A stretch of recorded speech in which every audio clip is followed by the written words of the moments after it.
ఏమనుకున్నాడు? సూసైడ్ చేసుకోవాలనుకున్నాడు. లేదా ఏలియా ఏమనుకున్నాడు? నన్ను చంపేయమని ప్రార్థించిండు.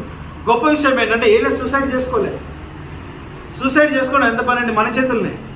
కానీ మరణాన్ని కూడా దేవునికి అప్పగించిండు ఏలియా. ఆ భయం చేత ఆయన అంత గొప్ప ప్రవక్త అయినటువంటి శక్తివంతమైన ప్రవక్త ఈ స్థితిలోనికి వచ్చాడంటే ఎంత భయపడిపోయి ఉండాలా, ఎంత కృంగిపోయి ఉండాలా, ఎంతగా మదన పడిపోయి ఉండాలా మనసులో. వర్షం ఆపిన వ్యక్తి ప్రార్థిస్తే ఇక్కడ సమాధాన పడతాడు, నమ్మలేడా?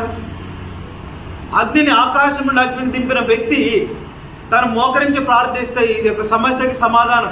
యజబేలు సైతము తన ఎదురు నుండి నిలవలేకుండా పోతాడు, నమ్మలేడా? కానీ చూడండి, భయం ఎప్పుడైతే వచ్చేసిందో ఆటోమేటిక్గా మన కాన్షియన్స్ అనేది కోల్పోయినాం. దేవుడి మీద ఉన్నటువంటి విశ్వాసం కానీ దేవుడు చేసిన కార్యాలు మర్చిపోయినాం.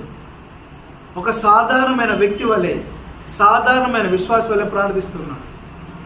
ఈరోజు మనం కూడా మన శక్తిని మనం మర్చిపోయి, మనము చేసిన గొప్ప గొప్ప కార్యాలు మర్చిపోయి, దేవుడు మన ద్వారా జరిగించిన కార్యములు మర్చిపోయి, మనము ఒక అవిశ్వాసి వలె, విశ్వాసం లేని వారి వలె సమస్యలను చూసి భయపడి ప్రార్థిస్తూ ఉంటాం. కానీ ఈరోజు దేవునితో చెప్తూ ఉన్నాడు, నువ్వు సాధారణమైన వ్యక్తివి కావు.